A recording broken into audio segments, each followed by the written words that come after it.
Só não estou gostando dessa minha imagem muito em cima, mas eu não estou conseguindo mudar. Vamos lá, gente.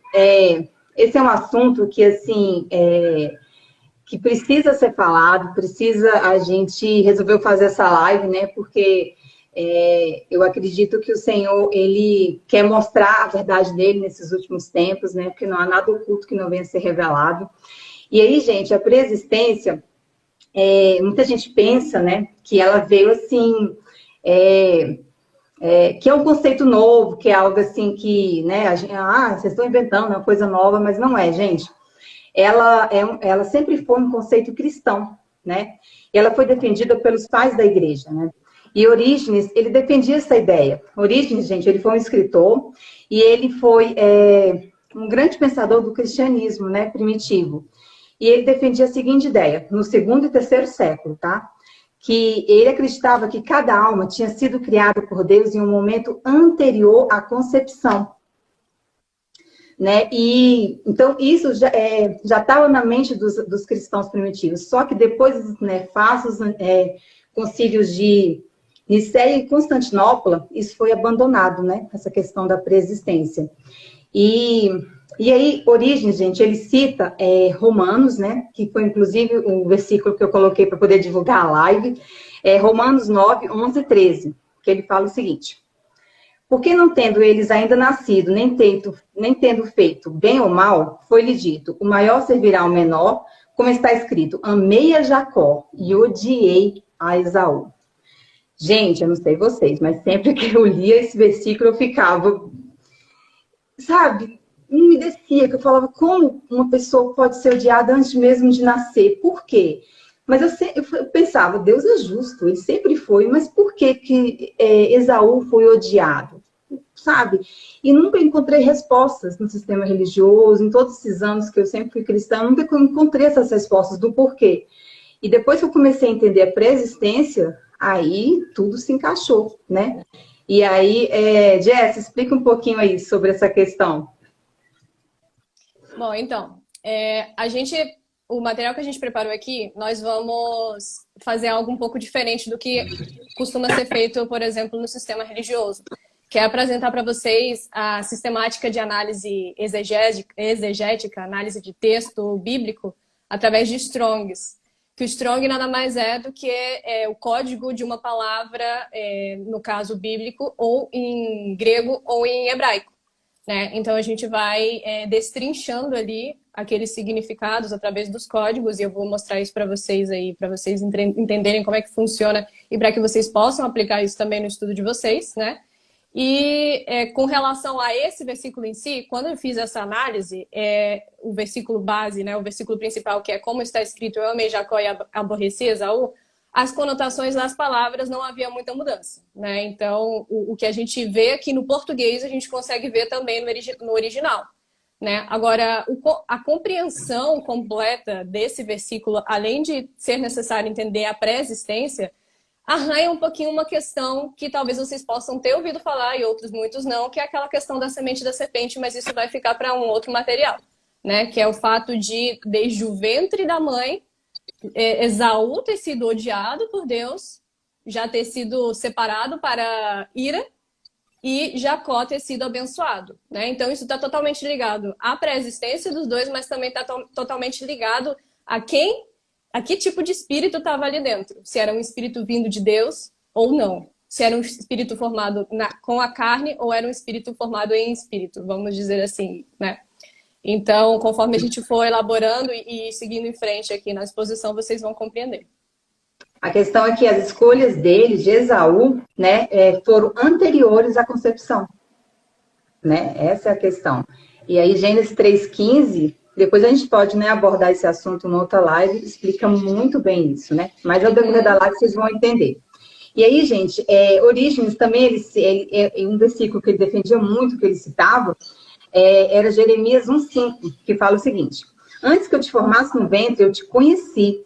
E antes que saísses da madre, eu te santifiquei, as nações te dei por profeta. Então, essa questão de te conhecer, não é questão de onisciência de Deus, que Deus já sabe o futuro e sabia, né, e ele já sabia que não ia ser de Jeremias. Não, é porque antes do nascimento, né, Jeremias já era conhecido, ele já tinha tido um contato, porque para você dizer que conhece uma pessoa, você precisa ter contato, né? Então, isso não mostra onisciência, é algo muito mais profundo. E aí é tanto que entra Romanos 8, 29 e 30, que fala assim: porque os que antes conheceu, também os predestinou para serem conformes à imagem do seu Filho. Então, nós somos conhecidos de um outro tempo.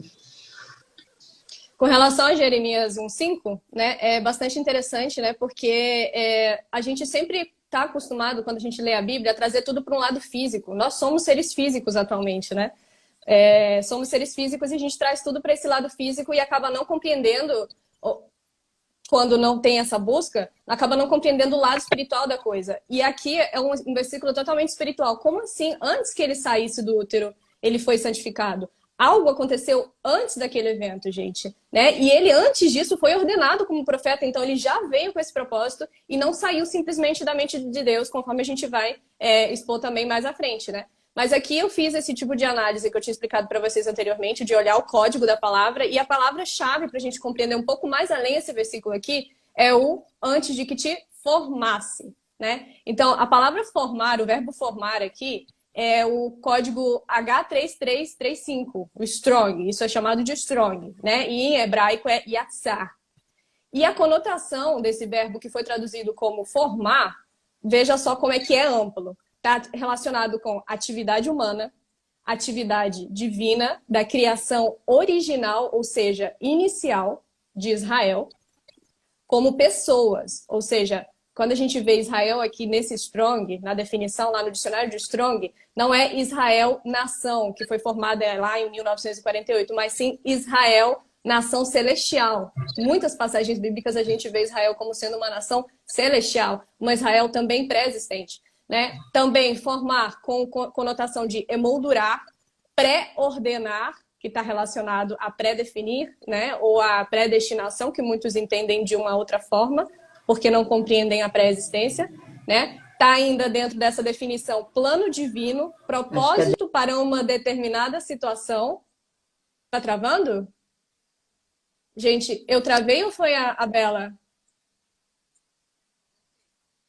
É que para mim foi você que travou. E para mim foi você. Mas tá ok agora. Tá ok. Tá, então, vamos lá. Então, plano divino, propósito para uma situação e aquilo que eu falei, pré-determinado. Então, vocês veem, quando a gente pega todo esse contexto, porque no hebraico, né, era uma língua diferente. Então, muitas vezes, uma palavra tem um significado amplo que não consegue ser expressado no português. Aí, nesse caso aqui, vocês viram todos os significados que aquela palavra tem dentro dela. Isso tudo nos dá esse sentido de tudo haver sido pré-definido anteriormente, devido a uma existência prévia, de fato, a esse plano que a gente tem aqui atualmente.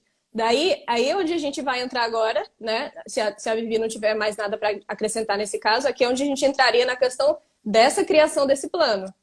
Tem algo a complementar, minha irmã? Não, pode falar. Pode falar. Posso falar? Então, talvez alguns de vocês possam já ter ouvido falar da tal da teoria do intervalo, né? E isso daí, para mim, gente, quando eu me deparei com isso e eu compreendi isso, e não só de ouvir falar, mas de eu compreender, estudar mesmo, eu achei, assim, um divisor de águas também. Porque a gente vê que a Bíblia, a gente lê ela, mas se a gente não tiver as chaves corretas para fazer essa interpretação da Bíblia, né, é como um código criptografado. Quando você não tem a chave, você não descriptografa. E a Bíblia é um codex. Não sei se vocês já viram lá aquele filme Código da Vinci, que o Robert Langdon lá é um cara que mexe com símbolos e tem as chaves para decifrar. Eu me sinto esse cara quando eu leio a Bíblia. Mas vamos seguir ao que interessa, né? Em Gênesis, a teoria do intervalo, ela define que entre Gênesis 1:1 e Gênesis 1:2 aconteceu alguma coisa. A gente vê, né, quando a gente lê aqui, eu vou ler para vocês, quando a gente lê Gênesis 1:1, Gênesis 1:2, a gente entende a formação do nosso mundo maravilhoso. Mas não, aí tem mistério, né? Então vamos ler Gênesis 1:1. A gente tem aqui, Gênesis 1:1. No princípio, criou Deus o céu e a terra. Tá todo mundo cansado de saber disso, né? Ok. Daí temos Gênesis 1:2. E a terra era sem forma e vazia. E havia trevas sobre a face do abismo. E o Espírito de Deus se movia sobre a face das águas. Ué, de onde que a gente tira que houve aí um evento entre Gênesis 1:1 e Gênesis 1:2? De onde que se extrai essa informação? Não está falando nada, não tem informação aí para a gente entender que houve algum tipo de coisa. Normalmente, né, os teólogos, o sistema religioso já compreende, de fato, que aí foi o momento onde houve a tal rebelião celestial, né? Mas normalmente não é explicado o porquê. E é isso que a gente vai fazer isso aqui para vocês, para que fique clara essa questão. Deu uma travada aqui, mas para que fique clara essa questão para vocês e para que vocês venham a fazer o estudo dessa forma daqui em diante, né? Então, quando a gente vê aqui em Gênesis 1:1, travei toda, no princípio criou Deus. Quando a gente vê a palavra criou no Strong, a gente tem o Strong, e prestem atenção se quiserem, anota, porque é complicado de seguir o raciocínio, né? O Strong de criar é H1, H de hebraico, né? 1, 2, 5, 4. E o verbo criar, no hebraico, é bará. Qual é a conotação do verbo bará? Qual é o significado do verbo bará lá no hebraico? É criar do zero. É uma criação que compete somente a Deus. Cabe somente a Deus. Não, eu não posso fazer bará. Eu, Jesse, não posso fazer bará porque não consigo fazer algo do zero. Somente Deus. Sob novas circunstâncias... Eu sou tão expressiva com a mão, não tá dando para ver minha mão. Sob novas circunstâncias, fazer de si, né? Fazer de si. E aí é onde no Strong, o Strong é um dicionário que também fica apresentando, tem informações em inglês, daí tem que ter essa compreensão em inglês para fazer essa análise. E lá no Strong, em inglês, eu achei interessante que estava escrito to be fat, que se a gente traduzisse literalmente seria engordar. Como é que Deus engordaria? Na verdade, o conceito correto aqui é expandir. Vocês entendem a profundidade disso? Expandir. Deus expandiu para criar. Tirou de si, expandiu. E o que é interessante aqui nesse verbo de criar, que é o mesmo Strong que a gente vê posteriormente em Gênesis sendo utilizado para a criação dos animais, das plantas, dos homens, porque ele de fato criou ali aquela matéria do zero, né? Daí a gente prossegue, né? E em Gênesis 1:2 temos duas palavras aqui chave que é importante a gente fazer essa análise também. Só que antes de eu entrar nesse mérito, eu preciso ler para vocês Isaías 45:18. Porque a gente acabou de ler em Gênesis 1:2 que a terra foi criada e ela era sem forma e vazia. Porém, em Isaías 45:18 está escrito assim: porque assim diz o Senhor que criou os céus, Deus, Ele mesmo, que formou a terra e a fez. Ele a tem estabelecido. Ele não a criou em vão, ou seja, sem forma. Ele a formou para ser habitada. Eu sou o Senhor e não há nenhum outro. Peraí. Então, peraí. Gênesis 1:2 está dizendo que a terra foi criada sem forma e vazia. E Isaías 45:18 está falando que ela não era sem forma. Vocês compreendem que houve algo aí? Vocês compreendem que tem alguma, entre aspas, contradição? Então, aqui agora é onde a gente vai abrir mais ainda algumas palavras, né, para ver o Strong e ver o que aconteceu, né? Então, lá em Gênesis 1:2, a gente tem o verbo era, que a terra era sem forma e vazia. Porém, esse verbo era, quando a gente olha o Strong, o H1961, é o verbo aiá, que a conotação correta para ela não é era. A tradução correta seria se tornou. A terra tornou-se sem forma e vazia. Isso eu não estou tirando da minha cabeça. Isso está no dicionário Strong, que foi lá consolidado por teólogos e tudo mais. Tá? Não é a Jessie falando. É estudo exegético, né? Então aqui, verbo aiá, tornou-se. Ou seja, de algo que existia, foi feito ali algo novo, né? De algo que existia já foi feita uma restauração, uma recriação. Então, a terra, ela era sem forma e vazia, tá errado, ela tornou-se sem forma e vazia. E aqui, quando a gente analisa o forma, é o verbo torru, o Strong 8414, que é o mesmo que é utilizado em Isaías 45:18. Né, onde lá é indicado que ela não era sem forma. Então, em complementando esses dois versículos, a gente analisando os dois lado a lado, a gente entende isso, que também em Isaías é colocado no local certo que Deus criou os céus e criou a terra do zero. Essas duas palavras, criou, indica que foi criado do zero, porém, ela não foi criada sem forma e vazia. Então, essa é a teoria do intervalo. O conceito correto aqui é de que a Terra se tornou, ali em Gênesis 1:2, sem forma e vazia. Vocês conseguiram compreender essa questão? Ficou claro, Bela? Uhum. Daí a gente ainda tem uma informação a mais, que é o Gênesis 1:3, onde após esse evento ali, que foi a rebelião celestial, que foi o caos que ficou depois dessa rebelião, né? Depois da queda de Lúcifer e seus anjos e tudo mais, houve a necessidade ali, houve a necessidade de se reconstruir todo o plano que o Criador tinha feito inicialmente, né? Deus disse, haja luz, e houve luz. Agora, esse haja... Tá entre o Messias aí.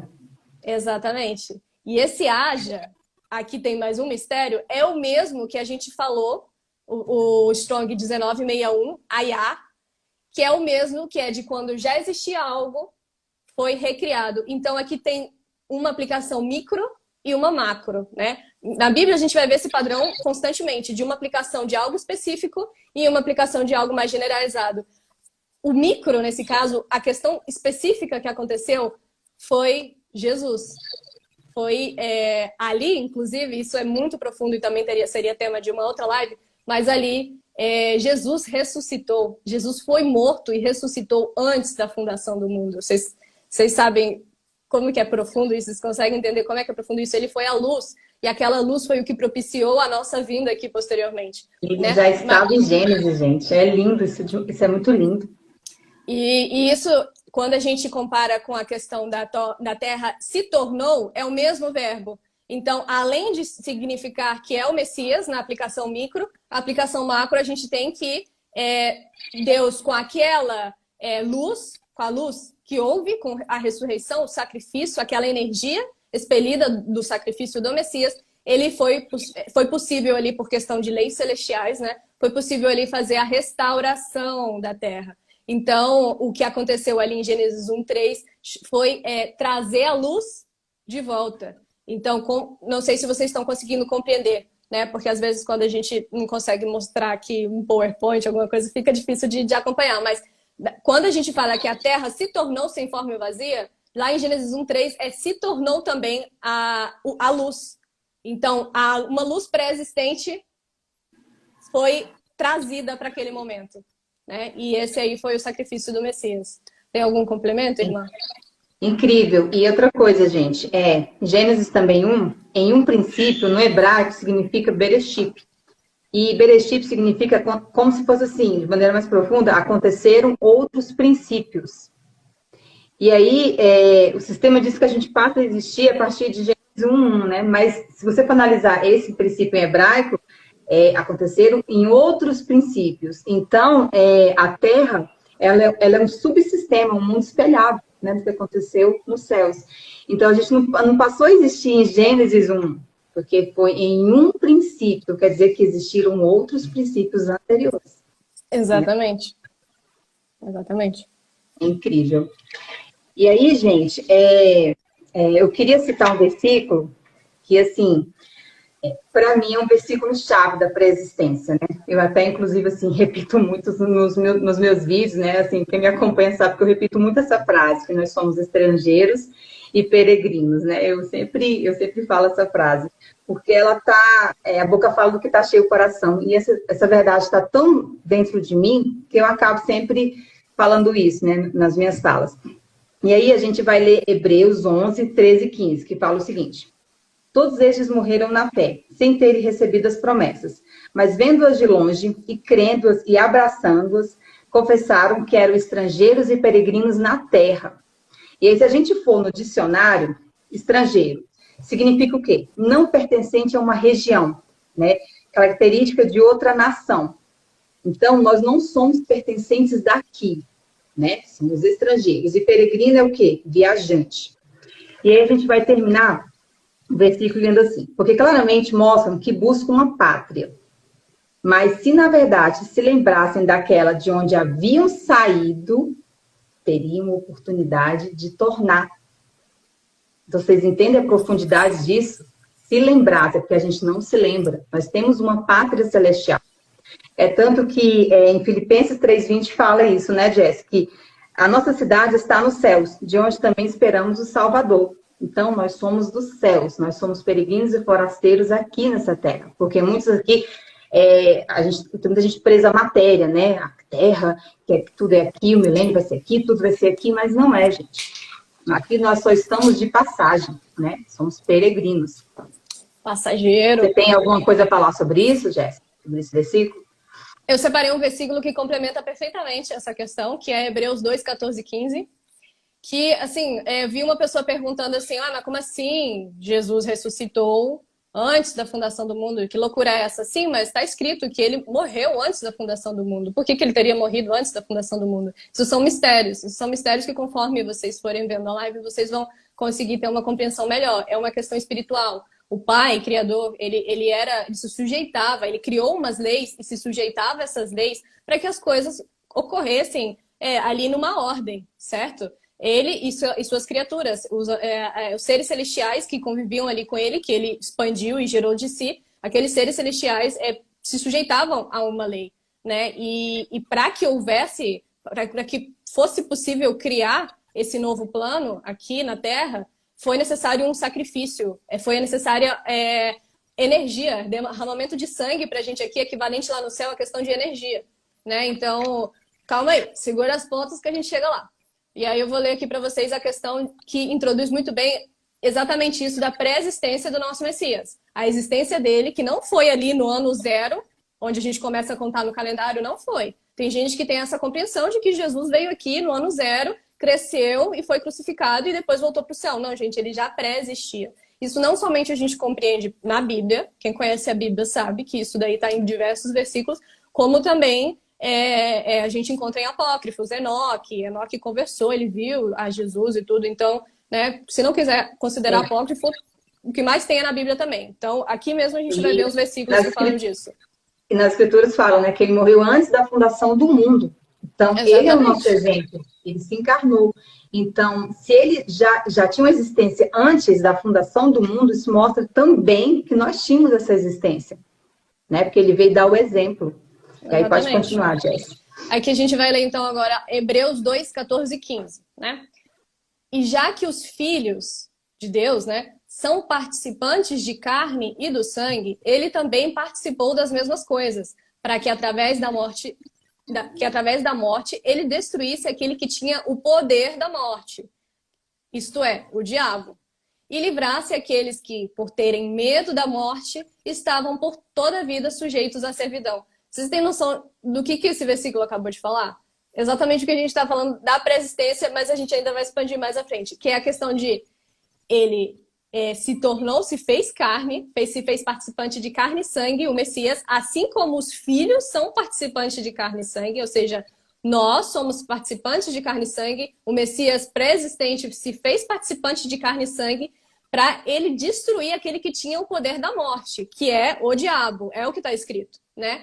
E livrar-se aqueles que que estavam sujeitos à servidão por terem medo da morte. O que aconteceu antes, né? Quando a gente está defendendo o conceito da pré-existência, defendendo que nós somos pré-existentes, que nós vivemos lá, fomos seres criados por Deus, vivendo lá junto a Ele, e que algo aconteceu para fazer a gente se desviar ali, vamos dizer, do nosso propósito, do nosso amor a Deus, né? Então aqui a gente vê essa informação de que por terem medo da morte, os filhos estavam por toda a vida sujeitos à servidão. Ou seja, estamos por toda a vida sujeitos à servidão porque tememos a morte. E quem é a morte?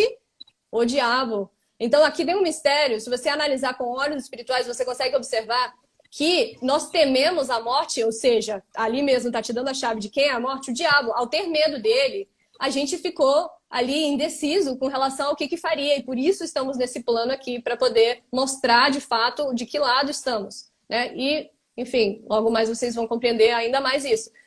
Então, aqui a gente vê isso, que Cristo acabou com o diabo, Satanás, que tinha poder sobre a morte para nos livrar dessa servidão. Amém. Amém. Eu ainda tenho tenho um outro versículo, se quiser que eu siga. Pode falar. Outro versículo que ainda, né? Vou terminar essa exposição melhor, essa parte da pré-existência de Cristo, Que aí, né, Sim. fica mais claro, a gente não interrompe. Né? E Apocalipse, então, Apocalipse 13:8, esse daqui é o que a Bela tinha comentado, né? Tá escrito o seguinte: e todos os que habitam na terra a adorarão, cujos nomes não estão escritos no livro da vida do Cordeiro, morto desde a fundação do mundo. Então, aqui entra naquela pergunta que o irmão fez. Como assim ele ressuscitou antes? Não, assim como ele morreu antes, ele também teve, tudo foi feito antes, tudo foi planejado antes, tudo foi colocado ali antes, né? Então, temos essa questão de que ele é o nosso irmão mais velho, ele preexistiu assim juntamente conosco. E o versículo seguinte que eu vou ler agora complementa não somente essa informação, como é uma continuação do versículo que eu tinha lido anteriormente de Hebreus 2. Né? Eu tinha lido 14 e 15, agora eu vou ler o 16 e 17. Porque diz o seguinte: porque, na verdade, ele, Cristo, não assumiu a natureza dos anjos. Por que Cristo assumiria a natureza dos anjos? Aí tem uma questão também, tem um código também. Então, ele não assumiu a natureza dos anjos, que era a natureza dele, mas ele tomou a semente de Abraão, ou seja, filho do homem, né? E por isso, em todas as coisas, convinha-lhe que fosse feito semelhante aos irmãos, ou seja, nós, né? Que fosse feito conforme nós fizemos, andando em carne, para que fosse um sumo sacerdote misericordioso e fiel em todas as coisas que pertencessem a Deus, para operar a reconciliação por causa dos pecados do povo. Operar a reconciliação. Né? O cordeiro pré-existente morreu antes da fundação do mundo para operar a reconciliação. Então, por que foi necessário ele morrer antes da fundação do mundo? Por que foi necessária a reconciliação antes da fundação do mundo? Porque Deus era um necromante que olhava lá na frente? Que ele consultava lá na frente? Não, é porque ele já tinha bolado o plano devido a algo que aconteceu. Né? E aí é onde jaz esse mistério. O que significa reconciliação? Você tem a resposta para isso, não tem? É comprar de volta, né? É algo que... Eu vou citar esse versículo, eu vou explicar então... ele. Só dando uma dentro que ela falou, é porque existe uma atemporalidade, gente, na crucificação. Resumindo, é isso, né? A gente pensa que Jesus veio e passou a existir ali quando ele veio aqui ao mundo, mas não. É algo atemporal, e é isso que a gente tem que entender. E aí eu vou citar, então, o versículo que você falou aí, Jesse. Cadê? Romanos 3, 23 e 25, gente, que diz assim: porque todos pecaram e destituídos estão da glória de Deus, né? Sendo justificados pela graça, pela redenção que há em Cristo. Se você for analisar essa questão do destituído no dicionário, significa assim, que foi retirado ou afastado de alguma posição. Então, por exemplo, eu não posso falar que você, Jess, foi deposta, sei lá, você foi deposta de ser embaixadora, sendo que você nunca foi. Porque só se destitui, gente, é algo que já esteve em alguma posição, que esteve junto, que significa que foi afastado. Então, quando esse versículo fala que nós somos destituídos da glória de Deus, é porque um dia nós estivemos com Ele, em um princípio. Exatamente, exatamente. Você leu Romanos 3:23, né? Acho que a tela dela travou. Vivi, tá me ouvindo?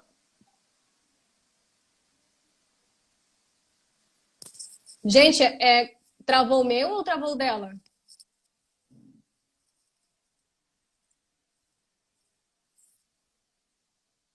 Da Bela travou.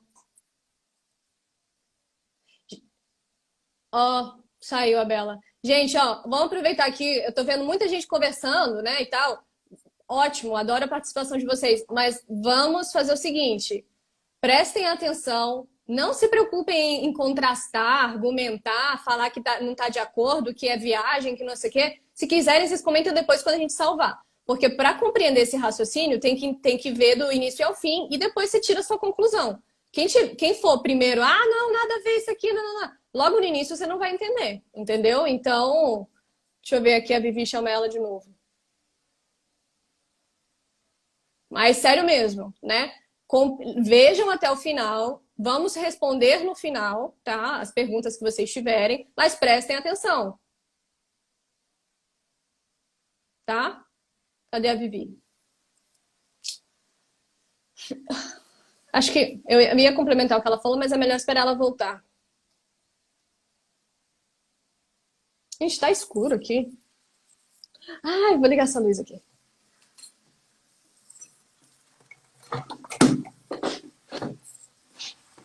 Pronto.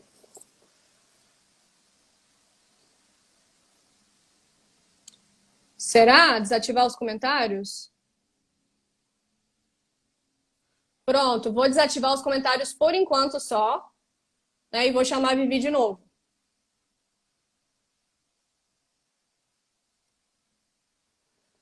Né? Eu desativei os comentários por enquanto, só para a questão de... A Bela não tá entrando, não tá conseguindo entrar, tá dizendo aqui. Gente, eu vou fazer o seguinte, eu vou explicar para vocês o versículo que ela acabou de ler, né? Porque todos pecaram e estão privados da glória de Deus. Daí entra a Jessie chata explicando os Strongs novamente. Vamos lá. Quando a gente fala aqui que estão privados, ela explicou exatamente essa questão de que foram depostos, né? Privados da glória de Deus. O Strong dessa palavra é o G, indicando que é grego, 5302. Rustereu é o nome, né, da palavra privado no original, no grego.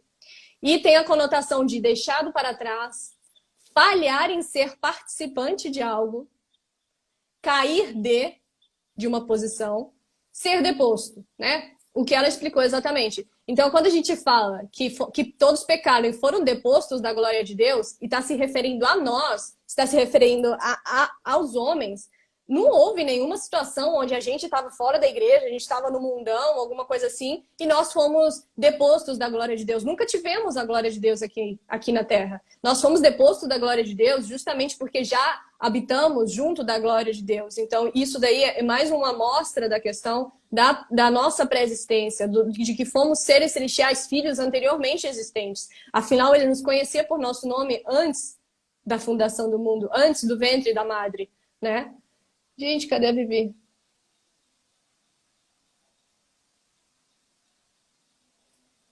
Porque se deixar aqui eu vou embora. Tem que trazer ela de volta.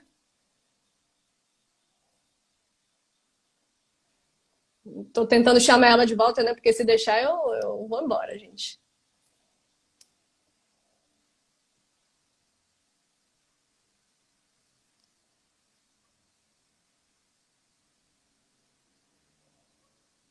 A Love é a Jessie. Eu. Querem perguntar alguma coisa enquanto a Vivi não volta? Porque senão eu vou fazer tudo aqui e não é o caso, né? Bela, cadê a Bela? É Jessie, meu nome. Eu voltei para conversar com vocês enquanto a Bela não volta. Oi, Caroline. Caiu, a conexão da Bela caiu.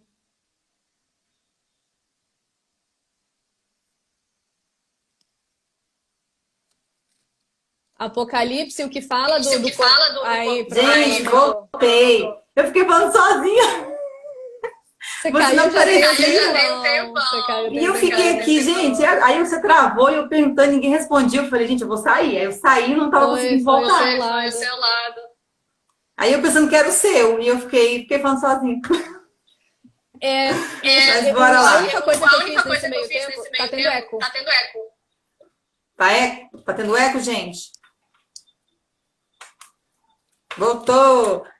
Tá com eco aí, gente? Ou tá ok o som? Quando eu falo, sai no seu microfone. Vou botar o fone, então. Mas então, a única coisa que eu fiz nesse meio tempo foi explicar para eles o strong da palavra privados, né? Que quando a gente analisa a palavra privados, os conceitos dela, a conotação, tem tudo aquilo que você já tinha dado uma pincelada, que é ser deposto, cair da posição, falhar em ser participante, deixado para trás, né? Daí tem aí esse sentido. Eu tinha explicado. Tá dando eco? Não, agora parou já. Gente, eu acabei de botar o fone. Não, mas já parou. Ainda continua com eco? Porque eu vi as mensagens aqui agora. Eu acho que é atrasado. Já parou. Porque eu consigo ouvir quando tá com eco. Então, beleza, gente. Então, só voltando aqui nesse versículo, né? Todos nós fomos destituídos da glória de Deus. Então, destituído, gente, significa retirado, afastado de alguma posição, né? E eu estava dando o exemplo quando caiu, né? Por exemplo, você não pode dizer que você, Jess, foi destituída de ser embaixadora, sendo que você nunca foi. Você só pode falar que você foi destituído de alguma coisa se você já esteve junto. Se você Exatamente. ocupou alguma posição ou teve algum relacionamento. Então, nós fomos destituídos, porque um dia nós estivemos com o Pai, na glória dele, né? E aí fala que nós sendo justificados pela graça, pela redenção que há em Cristo. E redenção, gente, significa resgate, obter novamente, voltar, reabilitar. Então, vocês entendem? Essa reabilitação, gente, não volta, o resgate tem que ter estado junto para fazer essa reabilitação. Então, um dia nós estivemos com o Pai, mas nós fomos destituídos, afastados, e Cristo veio fazer esse resgate. E é tanto também que em 2 Coríntios 5:20 diz assim: rogamos da parte de Cristo que vos reconcilieis com Deus. Reconciliação, gente, é fazer as pazes, né? E não se reconcilia algo que nunca esteve junto. Vamos trazer um exemplo. Você não vai lá reconciliar com o maridão se você não brigou com ele. Sim! Você não reconcilia, por exemplo, com ex-namorado, com ex-marido, se você não esteve junto um dia com ele. Para você reconciliar, você precisa estar junto, né? Então, um dia nós estivemos com o Pai. Por isso que existe essa reconciliação, esse resgate, né? Se você for analisar esses versículos. E aí, gente, eu queria fazer um paralelo, Jesse, com Israel. Porque, gente, o que aconteceu nos céus é refletido em padrões aqui na Terra. Tudo que está na Bíblia, gente, tudo existe uma parte histórica, né? A gente entende, mas existe algo espiritual, existem codificações. E aí eu queria fazer um paralelo com Israel, que eles viveram com a pré-existência, para vocês entenderem melhor isso. Vamos lá. Israel, gente, ela esteve em Canaã, né? Através de Abraão, Isaac, Jacó, eles estavam em Canaã. Depois, o que foi que aconteceu? Israel foi levada para o Egito, né? Onde eles ficaram cativos em uma terra estranha. Eles se tornaram o quê, gente? Estrangeiros e peregrinos, uma terra estranha, porque não era a nação original deles, né? Então, assim, faz o link com o que nós estamos vivendo. O Egito, vamos simbolizar o mundo. Nós somos estrangeiros e peregrinos também, né? Como nós estivéssemos no Egito. E depois eles foram libertos, né? Através de um líder que foi Moisés. E Moisés, gente, prefigura Cristo. Exatamente. Então, vocês entendem esse paralelo da preexistência? Um dia eles estiveram na terra deles, na terra prometida, no verdadeiro lugar deles, foram afastados para uma terra estrangeira, que era o Egito, e eles retornaram ao lugar de origem. E assim será conosco. Nós fomos destituídos, tirados da nossa cidade celestial. E hoje nós estamos aqui, sendo peregrinos, né, viajantes, estrangeiros nessa terra. Vocês entendem isso? Canaã era a terra prometida. Sim, era o lugar de origem deles. Pois então, o que aconteceu, galera? O que a gente fez para ter gerado esse bafafá todo, né? Vou introduzir logo esse tema, tá bom, Bela?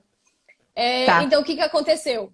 A gente, dentro do sistema religioso, sempre ouviu falar de Apocalipse 12:4, né?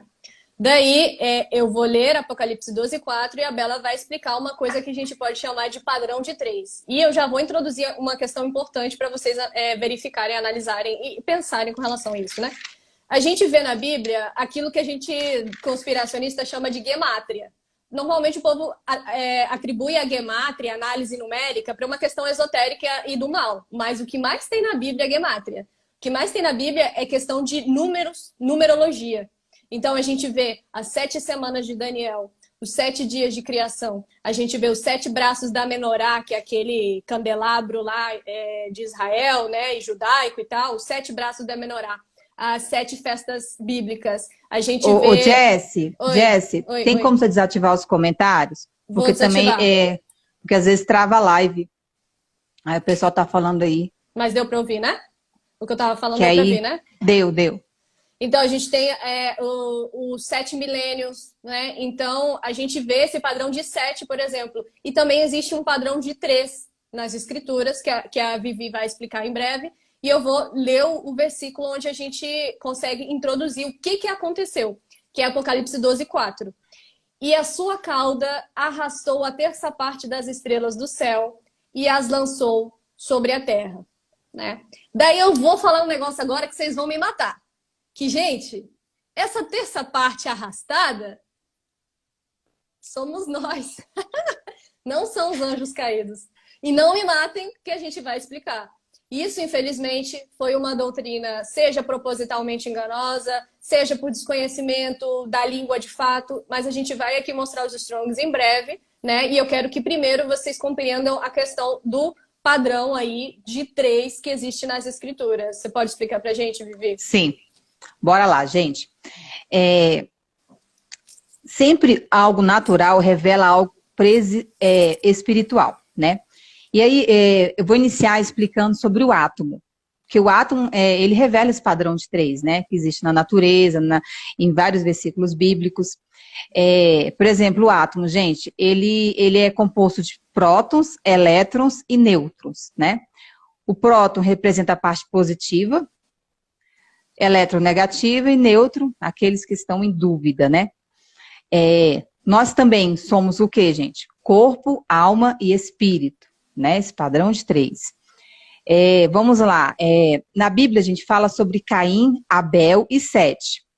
Caim representa a parte, né, do maligno. Sete representa a humanidade, as pessoas que passam pela terra. E Abel, os que permanecem com Deus. Sem Cão e Jafé, né? Eles representam também esse padrão de 3. Na crucificação de Cristo, gente, a gente tem algo interessante, né? Que mostra Jesus e os 2 ladrões. Um que se arrependeu e o outro não, né? Então, Jesus, ele representa essa parte, né? Que é a parte fiel. O ladrão que não se arrependeu, inclusive zombou, né? Ele representa essa parte maligna e o ladrão arrependido, essa parte em dúvida, né? Que aí a Jess vai adentrar explicando isso. E aí, gente, esse padrão de 3 também, ele entra em Apocalipse 3, do 15 ao 16, que diz assim: conheça suas obras, sei que você não é frio nem quente. Melhor seria que você fosse frio ou quente. Assim, porque você é morno, nem frio nem quente, estou a ponto de vomitá-lo da minha boca. Inclusive, gente, vomitar é tirado de um estado anterior do convívio, ser expelido, né? E aí, Jess, você explica aí. Agora a gente faz aqui a mágica, né? Então, por que eu falei que esse texto que a gente sempre ouviu dentro da igreja, que esse texto são os anjos caídos, por que a gente está falando aqui? Olha, não, gente, esse texto que foi arrastado pela cauda do dragão fomos nós. Prestem atenção. Vou puxar a orelha de cada um que não estiver prestando atenção, mesmo os comentários desativados. Aí eu sei que tem gente aí, não, que absurdo, heresia. Calma, vamos lá. E sua cauda arrastou a terça parte. Ela já explicou que existe um terço, um terço, um terço. A Bíblia, ela nunca menciona nada se não for importante, né? Ela coloca ali, os que foram inspirados para escrever aquilo, colocam aquilo para trazer mistérios para aqueles que vão lá e destrincham, né? Enfim. Arrastou a terça parte, né? Temos os bons, que lutaram do lado de Deus, os maus, que foram os que fizeram a rebelião, e os neutros que não souberam quem que estava certo na história. Somos nós. E nós fomos arrastados. O verbo arrastar no grego é siro, que é o Strong G4951. E é interessante que esse Strong só tem 5 ocorrências no Novo Testamento. Somente 5 ocorrências e eu verifiquei cada uma. E eu trouxe para vocês aqui o que significa, qual é a conotação dessa palavra, tanto nesse versículo como nas outras ocorrências. Tem conotação, esse arrastar, de algo inesperado, tem a conotação de contra-vontade, inclusive até inocentemente, né? E, bem, se a gente fez algo ali que a gente não sabia o que fez, a gente não é inocente, a gente pecou porque não adorou a Deus acima de todas as coisas, né? Lembrando que os mandamentos são uma lei celeste trazida aqui para a terra, dada para Moisés, de uma coisa também já existente, uma lei celestial. Mas, né, só uma pincelada. Daí, então, a gente tem 3 exemplos onde eu trouxe aqui 3 exemplos de onde a gente vê essa mesma palavra sendo utilizada. Arrastou, siro. Atos 8:3, Atos 17:6 e João 21:8. Esses três versículos, a gente vê em Atos 8:3, Paulo, quando ele ainda não tinha se encontrado com Jesus, Paulo ainda sem ter se convertido, né, perseguindo cristãos. Daí, nesse versículo específico de Atos 8:3, ele arrastou ali uns discípulos de Jesus e os jogou na prisão, né? Porque ele fazia isso, ele perseguia, ele tinha esse mandato, né, de Roma. Então, aqueles cristãos que foram presos, eles foram arrastados para aquilo, não era vontade deles, eles eram inocentes, eles eram seguidores do Messias. Atos 17:6, a mesma conotação de arrastar, a gente vê uma pessoa chamando a um homem chamado Jason e levando ele frente ali aos centuriões, levando ele para um outro local, né? Levando, arrastando, a mesma palavra. Algumas traduções trazem arrastar o rapaz, outras trazem levar, né? Essa conotação mais leve. Daí vocês estão compreendendo onde eu quero chegar? O dragão arrastou, ou seja, por enquanto a gente está tendo conotações, tudo fazendo a comparação do uso da palavra, que isso no grego é muito sério, no hebraico é muito sério, né? Não é colocado à toa um sentido inocente, né? Tem mistério nessa análise. Nada é à toa nas escrituras. Nada é à toa nas escrituras, gente. Nada é à toa e nada é coisa assim, né?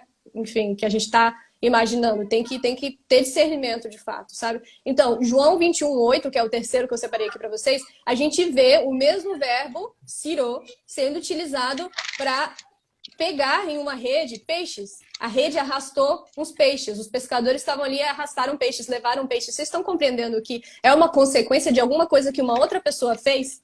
Vocês estão compreendendo que é uma consequência de algo que não necessariamente a pessoa que estava ali e sofreu aquilo era culpada? Uau! Né? Mas beleza, alguém pode ter ficado ainda na dúvida, vamos ler um pouco mais à frente desse capítulo 12 de Apocalipse, que é o versículo 9. Né? A gente estava falando do terço que a gente sempre ouviu que caiu, na verdade foi arrastado, né? E o grande dragão foi lançado fora. Isso aqui é Chamael, a grande serpente, Satanás, né? Foi lançado fora aquela antiga serpente, chamada de Diabo e Satanás, que engana todo mundo. Ele foi lançado à terra e os seus anjos foram lançados com ele. Então a gente tem Apocalipse 12:4, onde a gente está falando de seres que foram arrastados com o dragão, e em 12:9 a gente está falando de seres que foram lançados. Agora, para a gente fazer essa comparação da conotação de arrastar para lançado, a gente vai fazer novamente a análise do Strong, lançar nesse caso. E é uma palavra diferente, balo. G906 é o número do Strong. Tem 86 ocorrências com essa conotação na Bíblia. Tem várias outras ocorrências desse mesmo verbo, mas com essa conotação 86. E todas elas têm violência no ato e significa exílio. Não tem volta. Exílio. Vocês estão compreendendo que o Apocalipse 12:4, ali aconteceu uma consequência, foi arrastado, mas não tem nenhuma conotação de violência nem de exílio, enquanto que lançado, que foi Satanás e aqui seus anjos, tem essa conotação de justamente terem sido exilados. São coisas que, se a gente ver no português, parecem semelhantes e sinônimas. Parece um versículo complementando o outro, mas é que a gente não tem o original para a gente fazer a exegese, ali o estudo. A gente não tem. E como é que a gente tem a compreensão correta? Dependendo de alguém que vai lá e faça essa análise pra gente. Tipo, nesse caso aqui, a gente agora, né? Mas eu aprendi com outros e assim vai. A gente vai levando aí a verdade. Sim. Porque também está escrito que nos últimos dias jovens profetizarão, né? E terão revelações. Então, eu vejo isso acontecendo. Então, a gente tem que estar aberto ali para deixar o Espírito nos guiar para onde a gente possa, né? Tá ali recebendo direcionamento. Então, aí, gente, tem um mistério. E eu acho que isso muda muito o entendimento das coisas. O que você acha, Vivi? Sim, você fazer essa análise com o Strong te dá um entendimento tão profundo sobre os versículos. E, gente, incrível. Então, mostra que uma terça parte caiu, né? Foi com Satanás. A outra terça parte ficou em obediência. E a terça parte restante, gente, que no caso seria a humanidade, né? Que entra essa questão da neutralidade, houve uma dúvida, né? E aí entra aquele padrão de três que eu falei para vocês, a questão de ser frio nem quente, mas que Deus, ele vomita o morno. Então, o morno, ele tá em dúvida, ele não sabe, não tá, mas ao mesmo tempo tá ou não tá. E aí, esse um terço restante ficou em dúvida. E aí, nós estamos aqui hoje, né, para sermos resgatados por Cristo, porque não é né, a gente vai voltar através da fé nele, né, do Messias, e ele veio fazer esse resgate, essa reabilitação, né? Exatamente. É profundo. Tá. Muito. Quer que eu continue? Pode continuar. Então, a dúvida que não quer calar. A gente é anjo? Como assim? Vocês estão doidas? A gente é anjo? Vou deixar que a própria Bíblia continue respondendo para vocês, né? Sem contar, gente, só dando uma observação aqui. Quando eu ouvi essa questão a primeira vez, gente, eu fiquei muito cética, porque é natural. E assim, a gente tem medo de acreditar em heresia, e você ficava, não, isso aqui, não gosto dessas coisas, não. Essas coisas de heresia, e não tá. Mas depois você começa a estudar, você começa a buscar e a fazer as análises bíblicas, você começa a ver que, assim, pode muita coisa ter lógica, gente. E aí, às vezes as pessoas zombam, né, da questão de falar, ah, você era um anjo, como assim? Né? Eu vejo muita gente zombando, assim, justamente por esse ponto da preexistência. Mas se você for analisar, gente, o que é um anjo? É um espírito. É um ser espiritual. Um filho de Deus. É um espírito, é um ser espiritual. E a nossa essência é espiritual, nós somos espíritos. A gente não é um corpo que possui uma alma e tem um espírito. Não, nós somos um espírito que possuímos uma alma e estamos em um corpo, como se fosse um avatar, né? Nós estamos, porque, até separei um versículo aqui. Cadê? Peraí, na verdade, enquanto você procura, eu vou complementar aqui uma questão. Na verdade, a gente foi apresentado esse conceito de anjo, só que no original é Elohim, que significa filho de Deus. Né? Então a gente fica com essa questão de anjo, anjo, anjo, mas é porque a gente foi doutrinado dessa forma. Mas na verdade não é algo muito diferente, é algo que está em um plano diferente. A gente já esteve nesse plano. Vivi, tá aqui aquela bendita mensagem de que vai cortar a live 40 segundos restantes. Então vamos fechar e vamos iniciar de novo. Tá com um limitador de tempo, gente. Não sei porquê. Pois é. Antes era 4 horas, eu não entendi. Então a gente vai fechar. Última também. A gente vai fechar aí e aí você volta, tá? Tá, aí a gente volta. Tá, gente? Pra gente continuar. Já volta, gente.